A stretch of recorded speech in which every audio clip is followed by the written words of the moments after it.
कैसे हो? Good good. So बच्चों, ये मेरी आज आपके साथ 35th क्लास है of this 45 days crash course, and this is the 5th class of optics, or you can say this is the 5th class of geometrical optics or ray optics. Last lecture में मैंने आपके साथ total internal reflection discuss किया था। क्या कहा था total internal reflection में? कि when a ray of light is traveling from denser to rarer medium, in that case as well as angle of incidence increases, correspondingly angle of refraction also increases, and a stage comes when angle of incidence becomes so large, a refracted ray start moving parallel to the surface. Refracted ray start moving parallel to the surface. That angle of incidence is called critical angle. क्या कहा था कि उस angle को हम क्या कहते हैं? क्रिटिकल एंगल कहते हैं। मीन्स जब आपके पास when a ray of light traveling from denser to rarer medium, angle of incidence is critical angle, then angle of refraction is 90 degree. And according to principle of reversibility of light, it is also true when angle of incidence is 90 degree. और मैंने क्या कहा था आपको कि angle of incidence 90 degree का मतलब कि this is called grazing incidence. It is called grazing incidence. When angle of incidence is grazing incidence, angle of refraction is critical angle. तो यहीं से मैंने क्रिटिकल एंगल और रिफ्रैक्टिव इंडेक्स में relation drive कर दिया था. क्या आ गया था कि sine C is equal to 1/μ. Means वो मीडियम जिसका रिफ्रैक्टिव इंडेक्स जितना ज्यादा होगा उसका क्रिटिकल एंगल उतना कम होगा.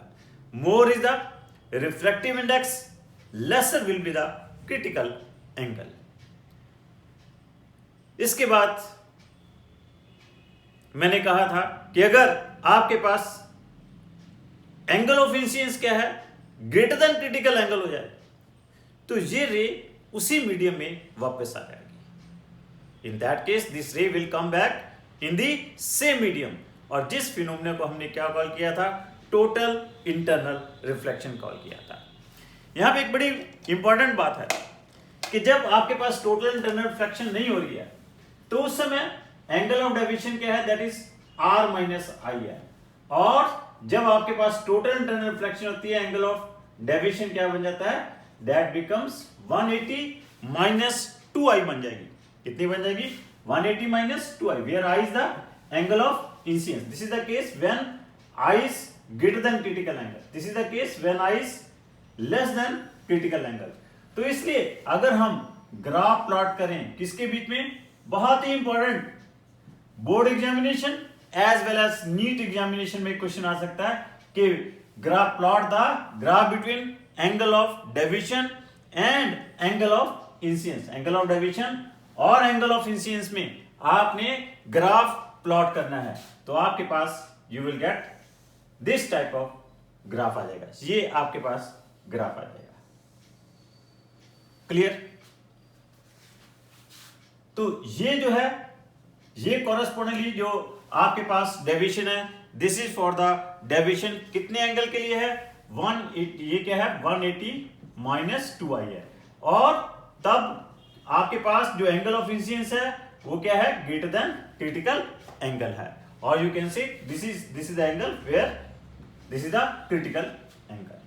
तो this is the graph between angle of deviation and angle of incidence. Clear? Very important graph. तो बच्चों आपको कहा था कि आपके पास बोर्ड एग्जामिनेशन में सिंपल और नीट एग्जामिनेशन में भी क्वेश्चन आ सकता है, मल्टीपल चॉइस क्वेश्चन भी आ सकता है कि total internal conditions for total internal reflection is 3 conditions हैं. पहली, angle of incidence should be greater than critical angle. Second, ray should travel from denser to rarer medium. These are the 2 major conditions for total internal refraction कि ray of light should travel from denser to rare medium and angle of incidence should be greater than critical angle. ये दो conditions हैं। जब ये दो conditions आपके पास implement हो जाती है तो total internal reflection will take place. मैंने आपको कहा था कि टोटल इंटरनल रिफ्लेक्शन के कारण क्या है, आपके पास कोई भी चीज क्या है दैट लुक्स वेरी ब्राइट, बहुत ही ब्राइट दिखाई देती है। एग्जाम्पल दिया था मैंने, डायमंड लुक्स वेरी ब्राइट। क्या करते हैं, डायमंड की हम इस तरह से कटिंग कर देते हैं कि उसका जो एंगल है, डायमंड का जो रिफ्रैक्टिव इंडेक्स होता है दैट इज 2.5, और इस तरह से कटिंग कर देते हैं कि जब भी कोई इसके ऊपर जो रे बाहर आती है उसका एंगल ऑफ इंसिडेंस क्या होता है, that becomes greater then 24 degree, और इसका क्रिटिकल एंगल 24 डिग्री होता है। तो जितनी भी रेज जब एक बार रे एंटर करके उसके बाद वो अंदर ही घूमती रहती है, उसकी टोटल इंटरनल रिफ्रैक्शन होती रहती है, और जब उसकी टोटल इंटरनल रिफ्रैक्शन होती रहती है तो उसके कारण दैट लुक्स वेरी ब्राइट। मैंने ऑप्टिकल फाइबर की एग्जांपल दी थी आपको। Optical fibre is also based upon total internal reflection. क्या कहा था मैंने ऑप्टिकल फाइबर में, मैंने क्या कहा था कि it is simply A device which transmit lights introduced at one end to the opposite end with little loss of energy through the sides of the fiber. It is totally based upon this total internal reflection. किसके ऊपर based है ये, total internal reflection के ऊपर ये based है। So in this case I told you कि how it is totally based upon total internal reflection। मैंने क्या कहा था कि अगर कोई रे इस ऑप्टिकल फाइबर में कितने एंगल के साथ, इसका मैंने बताया था कि इनर सरफेस जो है, इनर सरफेस का रिफ्रैक्टिव इंडेक्स क्या है, that is greater then the outer surface. Outer surface के रिफ्रैक्टिव इंडेक्स से क्या है, ज्यादा है। इनर सरफेस का रिफ्रैक्टिव इंडेक्स क्या है, आउटर से ज्यादा है। तो उसके कारण क्या है, अगर इनर का रिफ्रैक्टिव इंडेक्स μ1 है, आउटर का रिफ्रैक्टिव इंडेक्स क्या है आपके पास, μ2 है, तो what happen in that case, उससे क्या होता है कि कोई भी maximum angle, this is very very important result मैंने बताया था कि किस मैक्सिमम एंगल के साथ एक रे उस ऑप्टिकल फाइबर के अंदर एंटर करे, so that total internal reflection के बाद after multiple of total internal reflection it is coming out from the other side. तो वो क्या बताया था, it is very important formula that I maxima क्या बताया था, sine inverse under root of μ1 square minus μ2 square. μ1 जो इनर पोर्शन का रिफ्रैक्टिव इंडेक्स है, μ2 जो आउटर के ऊपर कोडिंग हुई हुई है, और μ1 क्या है, ग्रेटर देन μ2 है। क्या कहा था मैंने, optical fibres are used for transmitting and receiving the electrical signal by converting them into light signals by suitable devices। आपके बोर्ड एग्जामिनेशन में क्वेश्चन आ सकता है, write down 2 uses of optical fibre. They are used in telephone and other transmitting cables. Each fibre can carry many as 2000 telephone conversations without any loss of intensity। सो अब आपके पास जिनके भी houses में internet की जो फाइबर की wire आ गई तो आपकी स्पीड क्या हो जाएगी, बहुत तेज हो जाती है। जब इंटरनेट की जो वायर है अगर वो फाइबर की बनी हो तो स्पीड बहुत, क्योंकि उसमें लॉस ऑफ इंटेंसिटी क्या होती है, लॉस ऑफ एनर्जी जो होती है बहुत कम होती है। क्लियर। इसी तरह मैंने आपको कहा था कि एंडोस्कोपी में जो एंडोस्कोप यूज करते हो, एंडोस्कोप में भी आपके पास जो लाइट बाहर आ रही है वो क्या हो रही है, टोटल इंटरनल रिफ्लेक्शंस के कारण, मल्टीपल टोटल इंटरनल रिफ्लेक्शन के कारण बॉडी के इंटरनल पार्ट से वो रे ऑफ लाइट क्या हो रही है, बाहर आ रही है। Endoscopy is also based upon total internal reflection. और भी मैंने एग्जांपल दी थी, एक आपको कहा था, मिराज बताया था कि वेरी हॉट डेज में या डेजर्ट में क्या होता है, दूर से ऐसे लगता है कि कोई सड़क जो रोड है, रोड के सरफेस के ऊपर वाटर स्प्रेड हुआ है, वहां पे उसके साइड के ऊपर कोई भी आपके पास कोई ऑब्जेक्ट पड़ी हो, इसकी इमेज बड़ी ब्राइट दिखाई देती है। It looks like a shadow which is forming on the surface of water. Reason इसका भी क्या था, टोटल इंटरनल रिफ्लेक्शन था। क्या बताया था मैंने कि आपके पास वेरी हॉट डेज में रिफ्रैक्टिव इंडेक्स जो आपके पास अर्थ के सरफेस के नज़दीक का जो रिफ्रैक्टिव इंडेक्स है वो बहुत ही कम हो जाता है। ऊपर और नीचे से ऊपर की तरफ जाते हो तो रिफ्रैक्टिव इंडेक्स क्या होता है, कम होता है, बढ़ता जाता है।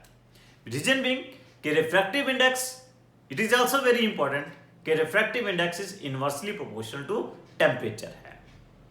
तो जिसके कारण ऊपर से जो रेज आ रही है, they are travelling from denser medium to rarer medium, और जैसे जैसे रेज डेंसर से रेरर में आती हैं तो उनका एंगल ऑफ इंसिडेंस इंक्रीज करता जाता है, और एक स्टेज ऐसी आ जाती है कि angle of incidence becomes so large it becomes greater than critical angle, total internal reflection take place, और उस टोटल इंटरनल रिफ्लेक्शन के कारण वो इमेज जो है दैट लुक्स वेरी ब्राइट।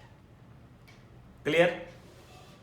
और एक मैंने आपको लूमिंग भी बताया था कि वेरी कोल्ड डेज में आपके पास दूर से अगर कोई वाटर, अगर आपके पास सी के ऊपर कोई भी चीज फ्लोट कर रही है तो आपको दूर से देखोगे तो वो ऐसे लगेगा कि that is floating in air. Reason उसका बीइंग क्या है कि वेरी कोल्ड डेज में क्या होता है, जो सरफेस ऑफ वाटर का जो रिफ्रैक्टिव इंडेक्स है वो क्या होता है, बहुत ज्यादा होता है। टेम्परेचर कम होने से रिफ्रैक्टिव इंडेक्स बहुत ज्यादा हो जाता है। रिफ्रैक्टिव इंडेक्स बहुत ज्यादा होने से व्हाट हैपेंस कि rays are travelling from denser to rarer medium, और जिसके कारण जैसे जैसे रेज ट्रैवल करती रहती है एंगल ऑफ इंसिडेंस बढ़ता जाता है डिफरेंट मीडियम्स के थ्रू। एंगल ऑफ इंसिडेंस बढ़ने से एक ऐसी स्टेज आ जाती है कि it becomes greater than critical angle, फिर इसकी इमेज जो है एयर में बनती है, that is total internal reflection के कारण that looks very bright. Clear?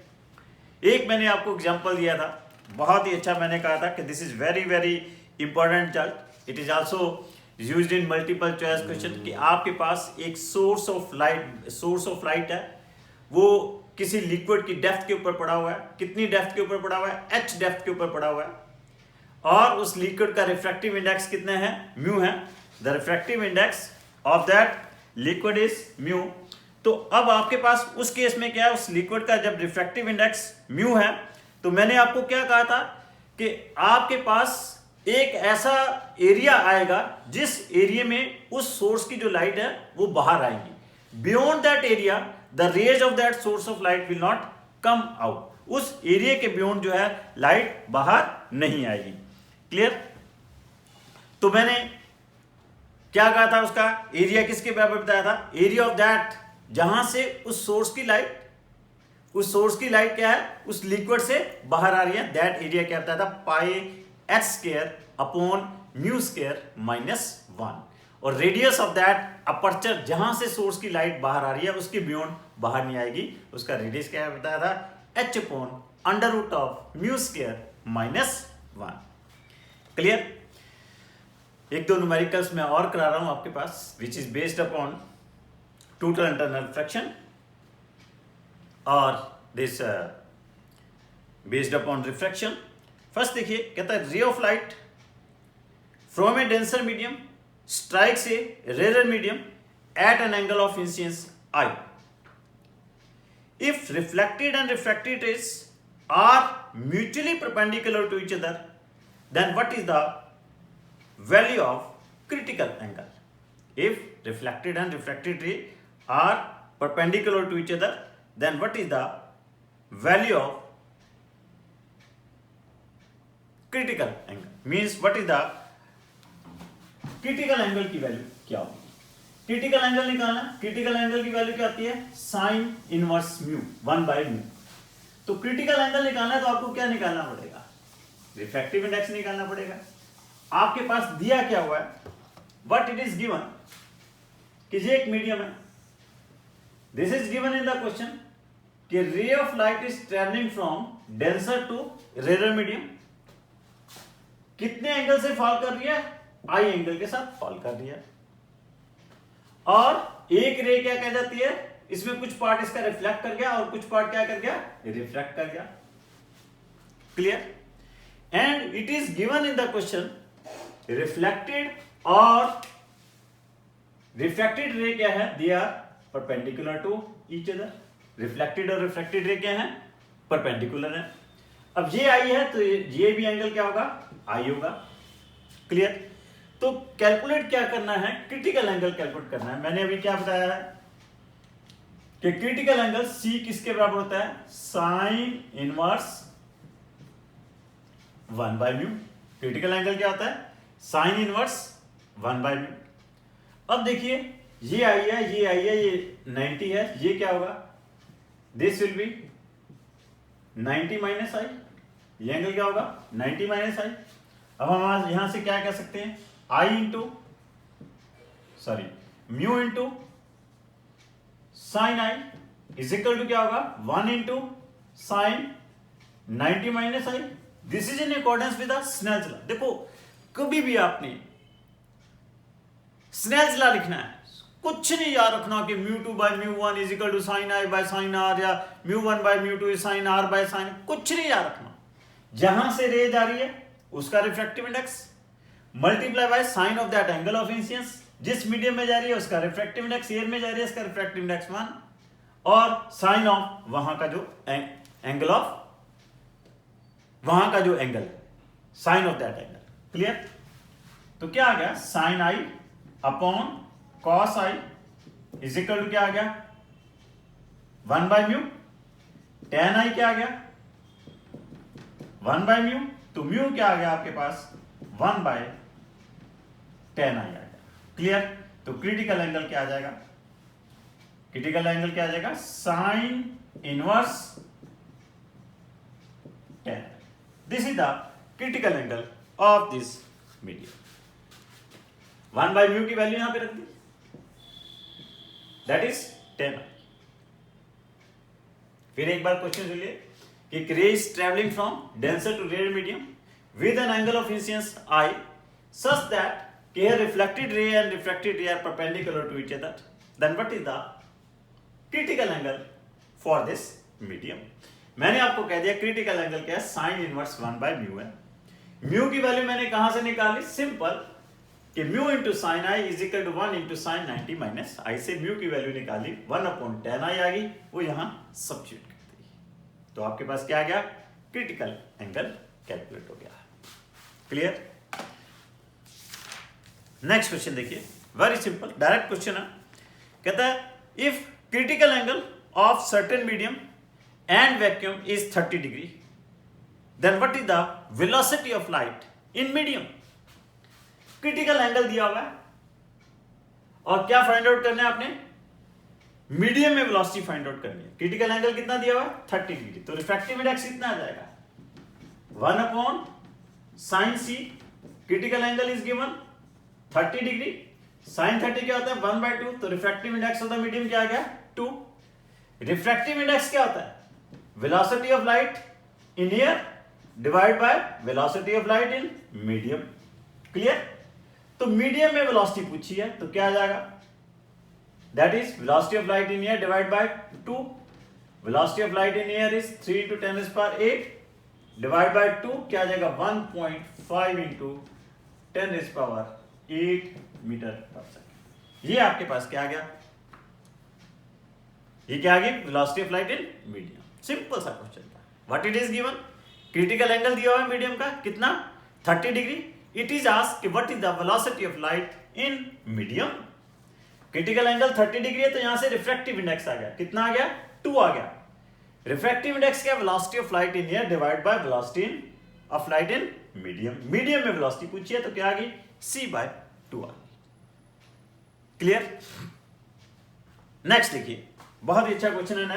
Next again this question can be asked in board examination as well as NEET examination.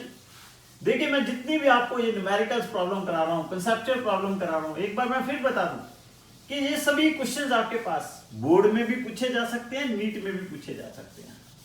मैंने आपको जब ये क्लास शुरू की थी तभी आपको मैंने बतला दिया था कि बोर्ड अब जो है आपके पास इतना डिफरेंस नहीं रहा है बोर्ड एग्जामिनेशन और नीट एग्जामिनेशन।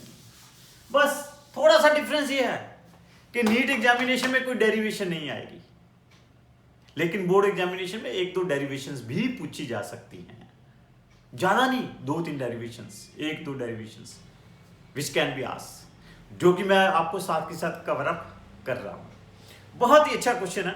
नेक्स्ट क्वेश्चन है, आपके पास ये टोटली रिफ्लेक्टेड प्रिज्म दिया हुआ है। What it is given?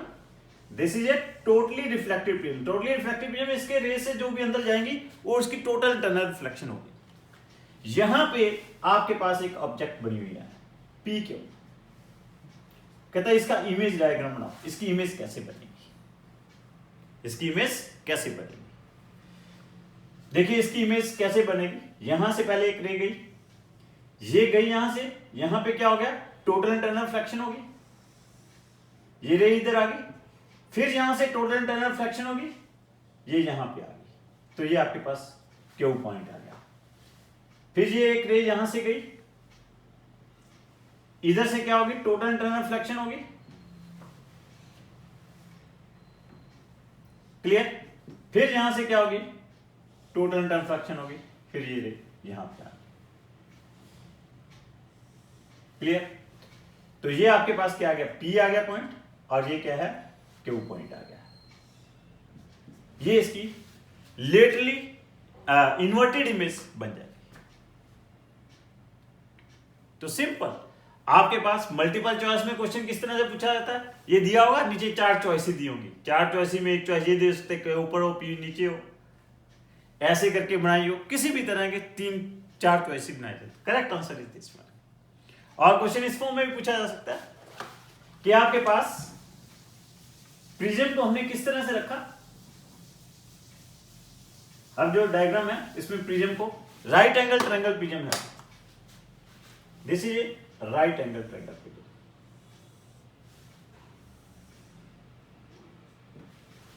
Clear? यहां पे हमारे पास एक ऑब्जेक्ट रखी है, दिस इज पी क्यू। इसकी हमने इमेज बनानी है। ये टोटली रिफ्लेक्टेड प्रिज्म है। क्लियर? वैसे एक रे यहां पे गई, सीधी चली जाएगी। क्लियर? यहां से, क्योंकि ये नॉर्मली फॉल कर रही है, अनडेविएटेड जाएगी। यहां से टोटल इंटरनल रिफ्लेक्शन हुई, इस सरफेस के ऊपर फिर नॉर्मली फॉल कर रही है, तो अनडेविएटेड चली जाएगी। तो ये आपके पास क्यू पॉइंट मिल गया। फिर एक ये यहां तक नॉर्मली फॉल कर रही है, अनडेविएटेड जाएगी, यहां पे टोटल इंटरनल रिफ्लेक्शन होगी, फिर इसके ऊपर नॉर्मली फॉल करेगी, अनडेविएटेड चली जाएगी। ये आपके पास क्या होगा? पी पॉइंट ऑब्टेन हो जाएगा। तो ये आपके पास इमेज बनेगी। क्लियर? तो बहुत ही अच्छे क्वेश्चन है कि आपके पास टोटली रिफ्लेक्टेड प्रिज्म दिया और वहां से किसी ऑब्जेक्ट की आपने इमेज डायग्राम बनाना है।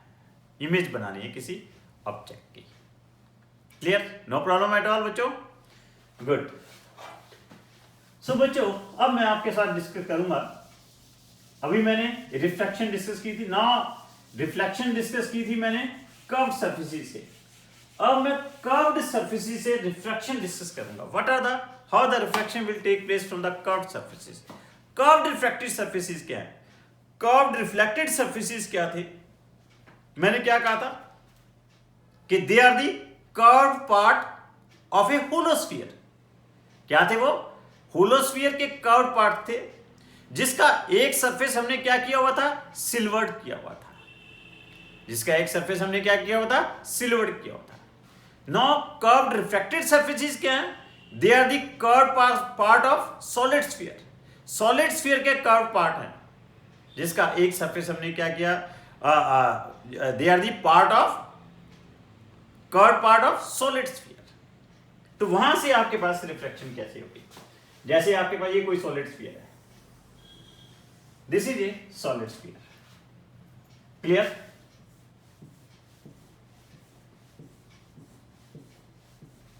No problem at all.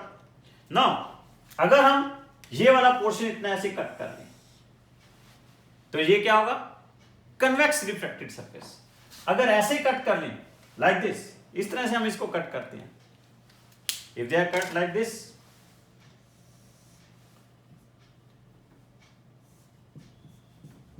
तो ये क्या है? कनकेव रिफ्लेक्टेड सरफेस है। ये क्या है? कनकेव रिफ्लेक्टेड सरफेस है। और इसका जो रिफ्रैक्टिव इंडेक्स होगा, it's refractive index will be same as that of जो आपके पास इस सॉलिड स्फीयर का रिफ्रैक्टिव इंडेक्स है। यहां पे भी टर्म्स आपके पास सेम आएंगी क्या? वही इस centre of curvature, pole, radius of curvature, principal axis, ये प्रिंसिपल एक्सिस, अपर्चर, सारी टर्म्स वो आपके पास जो मैंने किसमें डिस्कस की थी आपके पास? रिफ्लेक्टेड सरफेसेस के लिए जो मैंने डिस्कस की थी। Now how the refraction will take place from the curved refracted surfaces से रिफ्रैक्शन कैसे होगी? देखिए मैं कन्वेक्स सरफेस के लिए कर रहा हूं, this is a convex refracted surface. ये आपके पास एक कन्वेक्स रिफ्रैक्टेड सरफेस है, क्लियर? ये एक मीडियम है जिसका रिफ्रैक्टिव इंडेक्स μ2 है। ये इसका क्या है? प्रिंसिपल एक्सिस है। This is a medium of refractive index μ1। यहां पे एक ऑब्जेक्ट, पॉइंट ऑब्जेक्ट पड़ी हुई है। Here is we having a point object. ये इसका क्या है? सेंटर ऑफ कर्वेचर है। This is the centre of curvature, clear? और जैसे कहा था कि सेंटर ऑफ कर्वेचर से any line joining to the centre of curvature will act as a normal की तरह एक्ट करती है, क्लियर? अब ये आपके पास एक incident ray, this is the incident रे। किस एंगल के साथ फॉल कर रही है? आई एंगल के साथ फॉल कर रही है। ये रिफ्लेक्ट कर गई, एंगल ऑफ रिफ्लेक्शन क्या आ गया? ये आर आ गया। एक लाइन प्रिंसिपल एक्सिस के साथ चली गई अनडेविएटेड, यहां पे आपके पास इमेज बन गई। Here image is forming. ये आपके पास क्या है? ऑब्जेक्ट है। दिस इज द ऑब्जेक्ट और इसकी ये आपके पास इमेज बन गई, क्लियर? नाउ इस पॉइंट को हम क्या कॉल करते हैं? पी कॉल करते हैं, नो प्रॉब्लम। ये हमारे पास यहां से हम एक परपेंडिकुलर ड्रॉ कर दें, एम एन, या एम एन एक परपेंडिकुलर ड्रॉ कर दिया, क्लियर? नाउ अगर इसको मैं angle, now what I want to do, ये हमारे पास मैंने रे डायग्राम प्लॉट कर दिया किसके लिए? रिफ्रैक्टेड, कर्व्ड रिफ्रैक्टेड सरफेसेस के लिए, कन्वेक्स रिफ्रैक्टेड सरफेस के लिए। Now what I want to do, ये इसका क्या है? ऑब्जेक्ट डिस्टेंस है। What is this? Object distance. ये इसका क्या है? इमेज डिस्टेंस है। ये इसका क्या है? Radius of curvature. अब डिफरेंस क्या है? Here object is lying in medium μ1, image is forming in a medium μ2, radius of curvature is also lying in medium μ2. Now I want to derive the relation between this μ1, μ2, u, v and r में अब मैं एक relation drive करना चाहता हूं। What I want to do, I want to do the derive the relation between this μ1u, μ2v and r में एक relation drive करना है हमने, क्लियर? तो ये कैसे? अब देखो बाकी सब चीजें वही है, साइन कन्वेंशंस वही, distance measured in the direction of incident ray is taken as positive, against the incident ray is taken as negative, सारे वो आपके पास साइन कन्वेंशंस बिल्कुल वैसे ही लेनी है। All the distances are measured from the pole, ये this is a pole of the curved refracted surface, clear? अब इसको ड्राइव करने के लिए what I will do, I'll consider, let this angle is alpha, let this angle is beta, this angle is gamma। ये alpha beta gamma मैंने, ये जितना भी हम कुछ करते हैं ऑप्टिक्स में, रे ऑप्टिक्स में, एंगल्स हम क्या लेकर चलते हैं? स्मॉल एंगल्स लेकर चलते हैं, क्लियर? अब मैं इस आई को in terms of alpha and beta लिख लेता हूं। आई किसके बराबर होगा? यहाँ पे ये ट्रायंगल है OMC, I is the exterior angle। Exterior angle क्या होता है? सम ऑफ इंटीरियर अपोजिट एंगल होता है। I किसके बराबर आएगा? Alpha plus beta, clear? अब बीटा क्या है? R प्लस गामा, तो R क्या आ जाएगा? R क्या आ जाएगा? Beta minus gamma, clear? अब देखिए क्या होगा? स्नेल्स लॉ क्या लिखा जाएगा? स्नेल्स क्या लिखा जाएगा? μ1 into sin I, angles are very small, so I can write μ1 into sin I is equal to क्या होगा, mu two into sine R is equal to क्या आ जाएगा, mu two into R. This is the Snell's law. Since as I am taking a very small angles, तो sine को क्या कर सकते हैं हम उनके एंगल्स की फॉर्म में लिख सकते हैं. तो क्या आ जाएगा, mu one alpha plus beta is equal to क्या होगा, mu two beta minus gamma. Clear.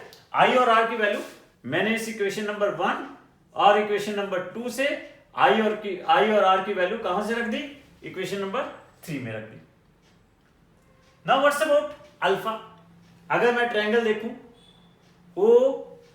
O M N, तो यहां पे अल्फा क्या होगा, tan अल्फा क्या होगा, M N upon O N. N is very close to P, N is very close to P, तो अल्फा को क्या लिख सकता हूं, एम पी अपॉन ओपी. क्या लिखा जा सकता है, it can be written as M P upon OP. And what's about beta, that is M N upon PC. Beta क्या होगा, M N upon PC. Clear. And is equal to mu two beta क्या है again, M N upon PC. What's about gamma, this is क्या आ जाएगा, ये N को क्या हम एमपी ही लिख सकते हैं, this is MP, MP N is very close to P, so this can be written as MP. तो गामा को क्या लिख सकते हैं, MP upon, this gamma is MP upon PI. Clear.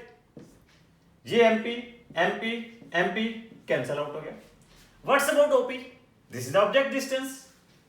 Object distance against the incident ray है minus U. What is PC, radius of curvature. Clear. Mu one by R. Clear. Positive लेंगे क्योंकि in the direction of incident ray है, is equal to mu T 1 by R. P I क्या है, this is the image distance which is in the direction of incident ray, it is taken as positive. ये बन गया. तो इसको हम further थोड़ा लिख लेंगे. क्या लिख लेंगे, mu two by V minus mu one by U, this is equal to 1 by R mu two minus. Clear. तो this is the relation between, ये किसके बीच में रिलेशन आ गया, mu T mu two mu one U V and R. Mu two mu one U V and R for the convex refracted surface. concave refracted surface के लिए भी यही सेम आपके पास रिलेशन आ जाएगा. एक बार से फिर देख लीजिए, वेरी सिंपल. रे डायग्राम कैसे प्लॉट की, एक ऑब्जेक्ट ले ली मैंने, पॉइंट ऑब्जेक्ट ले ली, एक इंसिडेंट रे ले ली, ये रिफ्रैक्ट कर दी, आई के साथ फॉल की, आर के साथ रिफ्रैक्ट कर दी, एक रे प्रिंसिपल एक्सिस के साथ ले ली, जो अनडाइवर्टेड करी, यहां पे आपके पास आई पॉइंट पे इमेज बन गई. इसके लिए मैंने क्या लिख दिया, आई और आर के लिए क्या लिख दिया, स्नेल्स लॉ लिख दिया. Mu one I is equal to क्या आ गया, that is equal to mu two into R आ गया. स्नेल्स लॉ लिख दिया. आई क्या लिख दिया मैंने, I is equal to alpha plus beta from the triangle लिख दिया, और आर को क्या लिख दिया, that is beta minus gamma लिख दिया. आई और आर की वैल्यू यहां सब्स्टिट्यूट कर दी. क्लियर. आई और आर की वैल्यू जब यहां पे सब्स्टिट्यूट की और फिर वहां से क्या रख दिया, अल्फा की वैल्यू क्या रख दी, that is MP upon OP. Beta की वैल्यू क्या रख दी, that is MP upon PC, और गामा की वैल्यू क्या रख दी, एमपी अपॉन पीआई वैल्यूज रख दी. ये मैं जो sine here angles are very small, so here sine theta is nearly equal to theta is nearly equal to क्या है, tan थीटा. ये रिजल्ट यूज के मैंने वैल्यू सब्स्टिट्यूट कर दी. तो क्या आ गया, mu two by V minus mu one by U is equal to 1 by R mu two minus mu one आ गया. क्लियर. नाउ यहीं से अब हम क्या लिख सकते हैं, फोकल पॉइंट्स लिख सकते हैं. इस कर्व सरफेसेस के फोकल पॉइंट्स लिख सकते हैं. क्या फोकल पॉइंट आएंगे, अगर object is lying at infinity, object क्या है, इंफिनिटी के ऊपर पड़ी हुई है, यू इंफिनिटी है, पहला फोकल पॉइंट आ जाएगा, वी क्या आ जाएगा, F1 आ जाएगा. तो क्या आ जाएगा, mu two by F1 is equal to 1/r μ2 minus μ1 आ जाएगा। क्लियर? अगर इमेज इंफिनिटी के ऊपर बन रही है, v इंफिनिटी हो जाएगा, ये 0 हो जाएगा, u क्या आ जाएगा, f2 आ जाएगा, तो माइनस क्या आ जाएगा, minus μ1/f2 is equal to 1/r μ2 minus μ1 आ जाएगा। तो ये फोकल पॉइंट आ जाएंगे। तो पहला फोकल पॉइंट क्या आ जाएगा, f1 क्या आ जाएगा, that is equal to minus μ1/r divide by μ2 minus μ1 आ जाएगा। सेकेंड फोकल पॉइंट क्या आ जाएगा, μ2 into r divide by μ2 minus μ1 आ जाएगा। ये फोकल पॉइंट आ गए इसके। और रिलेशंस क्या आ जाएंगे फोकल पॉइंट्स में, f1 by μ1 plus f2 by μ2 is equal to क्या आ जाएगा, 0 आ जाएगा। That is the relation between the focal point. अब इस रिजल्ट में ये क्या रखना, अगर ऑब्जेक्टिव, देखो इस रिजल्ट की बड़ी इंपॉर्टेंस है, जिस मीडियम में रिफ्रैक्टिव इंडेक्स पड़ा हुआ है, ऑब्जेक्ट डिस्टेंस के ऊपर वही रिफ्रैक्टिव इंडेक्स लिया हुआ है। जिस मीडियम में इमेज बन रही है, इमेज के ऊपर वही रिफ्रैक्टिव इंडेक्स लिया गया है। क्लियर? अगर यहां पे object is lying in denser medium, image is forming in rare medium, उल्टा हो जाएगा। ऑब्जेक्ट यहां पड़ी है, इमेज यहां बन रही है, तो क्या आ जाएगा रिजल्ट, μ1/v क्या बन जाएगा, ये μ1/v minus μ2/u 1/r μ1 minus μ2 बन जाएगा। मतलब कि object is lying in medium μ2, तो यहां पे μ2 आ जाएगा। इमेज इज फॉर्मिंग इन μ1, तो यहां पे μ1 आ जाएगा। It is also defined for, यहां से हम अगर सपोज करो कर्व की बजाय ये क्या हो, प्लेन हो, कर्व की बजाय ये ऐसे प्लेन सरफेस हो, आर क्या आ जाएगा उस केस में, इंफिनिटी, तो ये क्या बन जाएगा, 0 बन जाएगा। और ये आपके पास मीडियम है जिसका रिफ्रैक्टिव इंडेक्स म्यू है, और ये एयर है, तो क्या बन जाएगा, ये इट बिकम्स μ/v, क्या बन जाएगा, μ/v minus 1/u is equal to क्या आ जाएगा, 0। तो क्या आ गया यहां से हम लिख लेंगे, दैट इज v/u, v/u क्या आ गया, 1/μ, और म्यू क्या आ गया आपके पास, u/v आ गया, सॉरी म्यू क्या आ जाएगा, 1/μ इज इक्वल टू क्या आ गया, u/v, और म्यू क्या आ जाएगा, that is equal to v/u। ये वही रिलेशन है, क्या, relation between apparent height and real height when object is lying in rare medium observing from denser medium. Similarly उल्टा हो तो ये म्यू क्या आ जाएगा, u/v आ जाएगा। Relation between refractive index, real depth and apparent depth में, यहां से भी ये हमने ड्राइव कर दिया। So this result can be written for plane refracted surface. Clear? Now next देखिए आपके पास लेंस क्या है। देखिए ये एक कर्व्ड रिफ्रैक्टेड सरफेस है। अगर हम दो कर्व्ड रिफ्रैक्टेड सरफेसेस को ज्वाइन कर दें, अगर हम दो कर्व्ड रिफ्रैक्टेड सरफेसेस को ज्वाइन कर दें, तो वो क्या बन जाएगा आपके पास, लेंस बन जाएगा। When two curved refractive surfaces are joined together, that becomes lens. कैसे हम ज्वाइन करेंगे दो कर्व्ड रिफ्रैक्टिव सरफेसेस को, हाउ दे आर ज्वाइंड,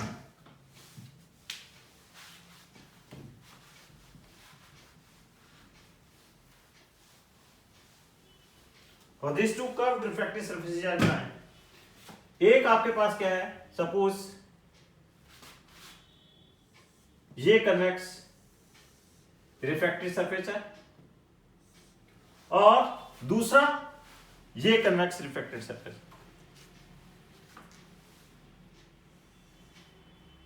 ऐसे हमने इनको ज्वाइन कर दिया, they are joint like this. These two convex refracted surface are joined like this. तो इस केस में क्या होगा, आपके पास ये क्या बन गया, it becomes a लेंस, ये आपके पास लेंस बन गया। This is A convex lens, ये आपके पास क्या है, कन्वेक्स लेंस है। सिमिलरली आपके पास इस तरह से अगर ऐसे हो, दो कनकेव रिफ्रैक्टिव सरफेस ज्वाइन कर दो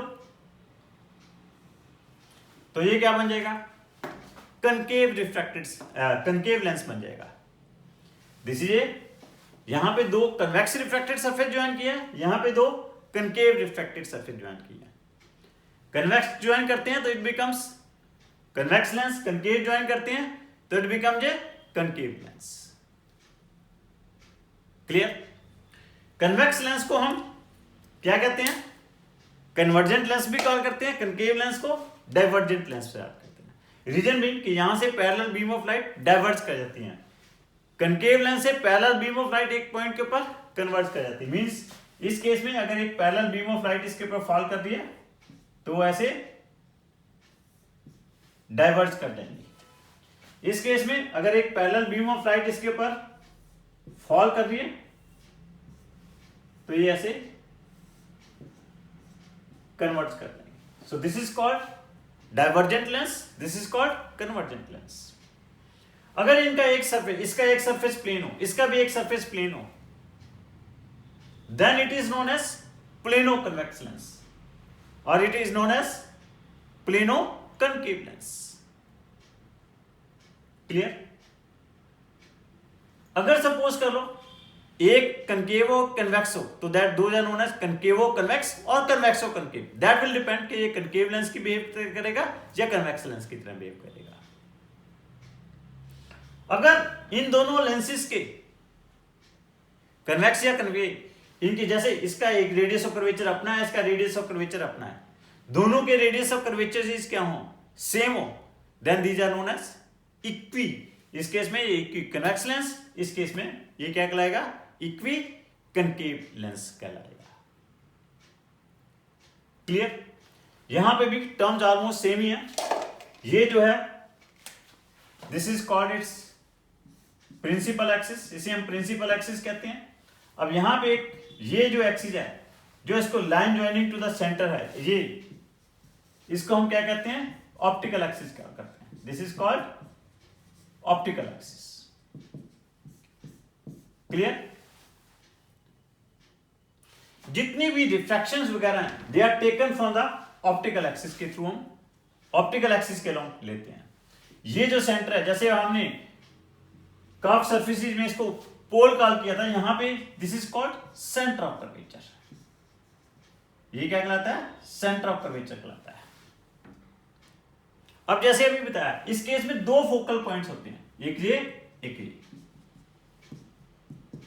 जैसे वहां पे तो क्या था, एक ही थे, यहां भी दो फोकल पॉइंट्स, एक ये एक ये, मतलब एक लेफ्ट पे भी हो सकता है, एक राइट पे भी हो सकता है। There are two focal points, one is on left, another is on right. यहां पे सेंटर ऑफ कर्वेचर की बजाय इसको क्या कॉल करते हैं, 2f। This is called 2f। Here this is also known as 2f, this is called here 2f। दो आपके पास ऐसे पॉइंट्स हैं जहां पे रे कोई फॉल करती है, रिफ्रैक्शन के बाद अनडेविएटेड बाहर आ जाती है। इन दो पॉइंट्स होते हैं, इनको हम नोडल पॉइंट्स कॉल करते हैं। These are known as nodal point. तो इस तरह से दो एफ हो गए, दो 2f हो गए, दो नोडल पॉइंट्स हो गए। इन 6 पॉइंट्स को these are known as cardinal points, these are known as cardinal points. Now I will write lens maker's formula. What is the meaning of this lens maker's formula? क्या चीज है ये lens maker's formula? ये हमारे पास क्या, now we will derive the relation between the focal length of the lens, lens की focal length, जिस material का ये लेंस बना हुआ है उसका रिफ्रैक्टिव इंडेक्स, और जो इसके जो दो रेडियाई ऑफ कर्वेचर हैं, जो इसके दो क्या हैं, रेडियाई ऑफ कर्वेचर हैं, उनके बीच में हम रिलेशन ड्राइव करेंगे। Focal length of the lens, refractive index of the material with which this lens is form, and it is having two radii of curvature, उनके बीच में एक रिलेशन ड्राइव करेंगे, and that a relation is called lens makers formula. उसे हमने क्या call किया है? लेंस मेकर्स फॉर्मूला कॉल किया है। तो how it is derive? Suppose we are deriving it from a for a convex lens. Convex lens के लिए हम ड्रॉ करते हैं। Now this convex lens is having two convex refracted surface. One is xp1y, another is xp2y. xp1y का ये normal है, n1, तो ये इसका सेंटर ऑफ कर्वेचर है। क्लियर? xp2y का ये नॉर्मल है और ये इसका सेंटर ऑफ कर्वेचर है। Clear? Now, as there are two convex, दो आपके पास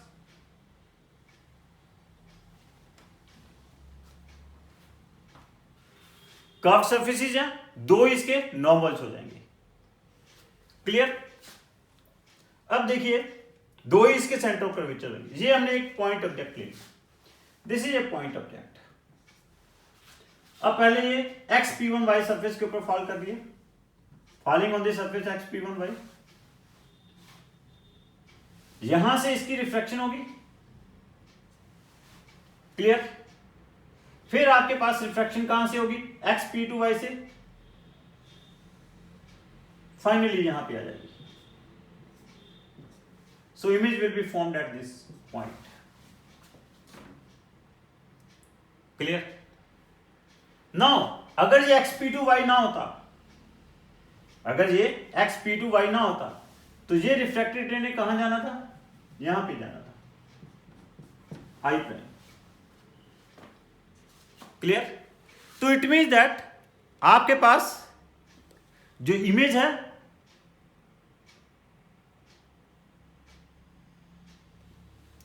जो इमेज है ऑफ xp1y की, ये आई प्राइम है। xp1y की जो इमेज है वो क्या है? आई प्राइम है। क्लियर? नाउ अब देखिए इसमें जो इंपॉर्टेंट बात है, what is the important thing? Here important thing is कि xp1y की ऑब्जेक्ट क्या है? O, और इसकी इमेज क्या है? आई प्राइम है।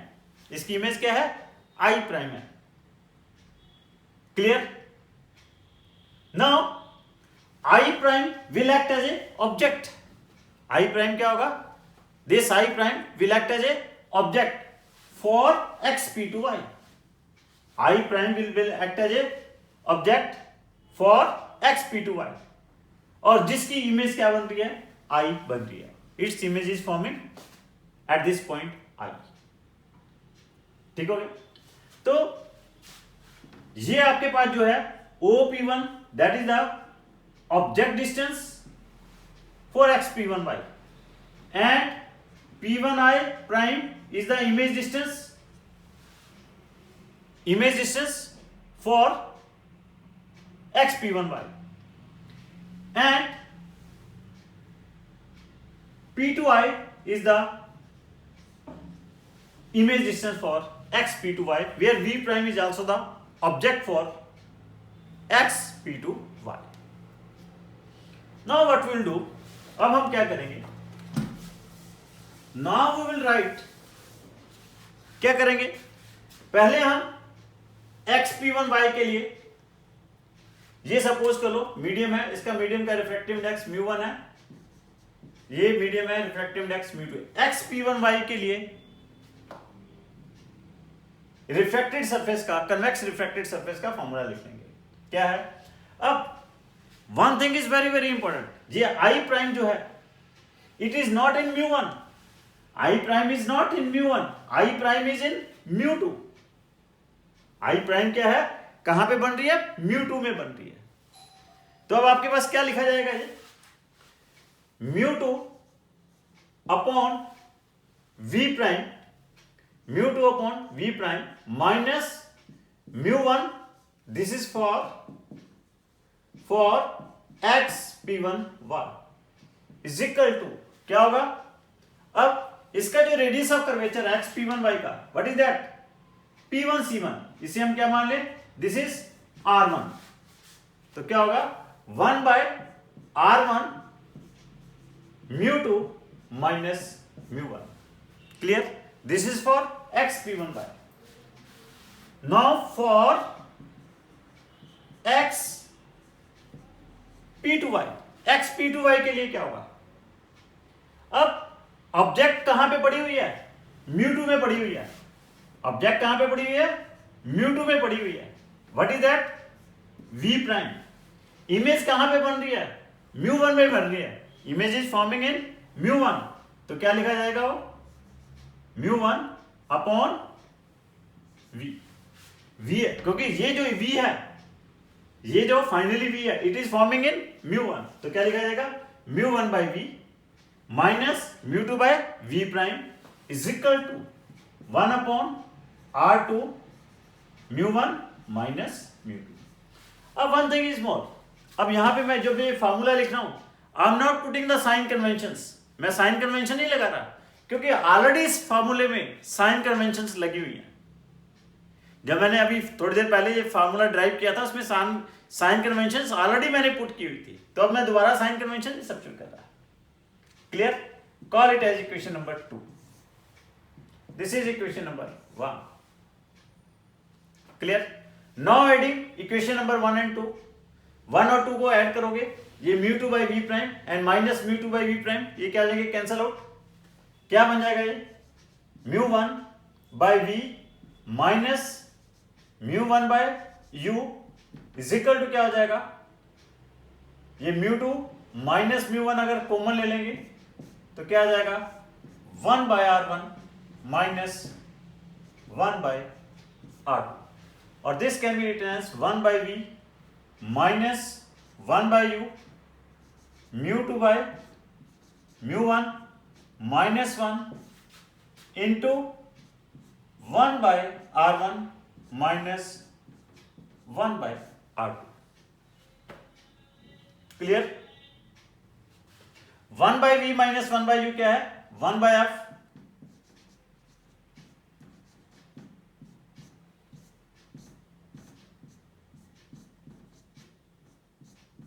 तो दिस इज कॉल्ड, ये आपके पास क्या आ गया, 1 by f is equal to μ2 by μ1 minus 1 into 1 by R1 minus 1 by R2. This is called lens maker formula. अब लेंस के लिए याद रखो v, u और f में क्या रिलेशन है, 1 by f is equal to 1 by v minus 1 by u है. मिरर के केस में क्या था, 1 by f is equal to क्या था, 1 by v plus 1 by u था. So this is called lens makers formula. अगर यहां पे μ1 क्या है, 1 है, ये एयर है और इसका रिफ्रैक्टिव इंडेक्स μ है, तो ये क्या बन जाएगा 1 by f physical to μ minus 1 into 1 by R1 minus 1 by R2.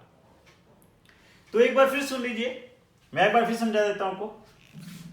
क्या किया, कन्वेक्स लेंस में दो रिफ्रैक्टेड सरफेसेस को ज्वाइन किया, एक कन्वेक्स रिफ्रैक्टेड सरफेस क्या है xp1y और दूसरा कन्वेक्स रिफ्रैक्टेड सरफेस क्या है xp2y. एक मैंने इंसिडेंट रे ली, एक ऑब्जेक्ट ले ली O, जो O क्या है आपके पास xp1y के ऊपर फॉल की और वहां से रिफ्रैक्ट कर गई. फिर वो रिफ्रैक्टेड रे xp2y के ऊपर फॉल की और वहां से रिफ्रैक्ट कर गई और फाइनली इमेज हमारे पास कहां बन गई, आई पॉइंट के ऊपर इमेज बन गई. क्लियर, अगर ये xp2y ना होता तो इट मीन दैट ये रे कहां पे जानी थी, इस आई प्राइम पे जानी थी. So here I prime is the image of this object O for the surface xp1y and I prime is the object for the surface xp2y and its image is I. I is also the final image of this from this convex lens. Clear? तो पहले मैंने इस convex refracted surface के लिए xp1y के लिए v इसका formula लिख दिया, that is μ2 v prime minus μ1 by u is equal to 1 by r 1 μ2 minus μ1. Then I have written for xp2y μ1 by v minus μ2 by v prime 1 by r2 μ1 minus μ2. अब इस case में क्या है, image is lying in, object is lying in μ2 image is forming in μ1, so इसलिए मुझे क्या लिखना पड़ा, μ1 by v minus μ2 by v prime is equal to 1 by r2 μ1 minus μ2। इसका रेडियस ऑफ कर्वेचर क्या है, r2 है। xp1y का रेडियस ऑफ कर्वेचर क्या था, r1 था। इन दोनों को ऐड कर दिया, क्या बन गया, 1 by v minus 1 by u is equal to μ2 by μ1 minus 1 by r1 minus 1 by r2। And for lens 1 by v minus 1 by u क्या होता है, 1 by f। तो 1 by f is equal to क्या आ गया, μ2 by μ1 minus 1 into 1 by r1 minus 1 by r2। So this is called lens makers formula. इसे हमने क्या कॉल किया, लेंस मेकर्स फॉर्मूला। मींस अगर ये μ2 μ है, μ1 1 है, तो 1 by f is equal to क्या बन जाएगा, μ minus 1 into 1 by r1 minus 1 by r2। Means एक कन्वेक्स लेंस के उसके रेडियाई ऑफ कर्वेचर, उसके कन्वेक्स लेंस के एक रेडियाई ऑफ कर्वेचर और फोकल लेंथ के बीच में मैंने एक रिलेशन ड्राइव कर लिया। Radii of curvature, refractive index और फोकल लेंथ के बीच में एक रिलेशन ड्राइव कर लिया, जिसको मैंने क्या कॉल किया है, लेंस मेकर्स फॉर्मूला। तो बोर्ड एग्जामिनेशन में 3 मार्क्स का क्वेश्चन आता है, drive the expression for Lenz makers formula. Clear? इसके ऊपर अच्छे क्वेश्चन पूछे जाते हैं लेंस मेकर्स फॉर्मूले के ऊपर। इसको मैं कल कंटिन्यू करूंगा, आगे इसको कराएंगे कैसे इसके ऊपर छोटी छोटी सी प्रॉब्लम्स पूछी जाती हैं। एक तो बड़ा क्लियर है कि this focal length of this convex lens is depending upon refractive index of the medium and there radii of curvature. In factors के ऊपर ये डिपेंड कर रहा है। So thank you very much बच्चों, आज के लिए पढ़ के आना इसको सारा अच्छी तरह। तो कल इसी की कंटिन्यू में मैं आगे करूंगा, ठीक से इसे पढ़ कर आना। थैंक्स।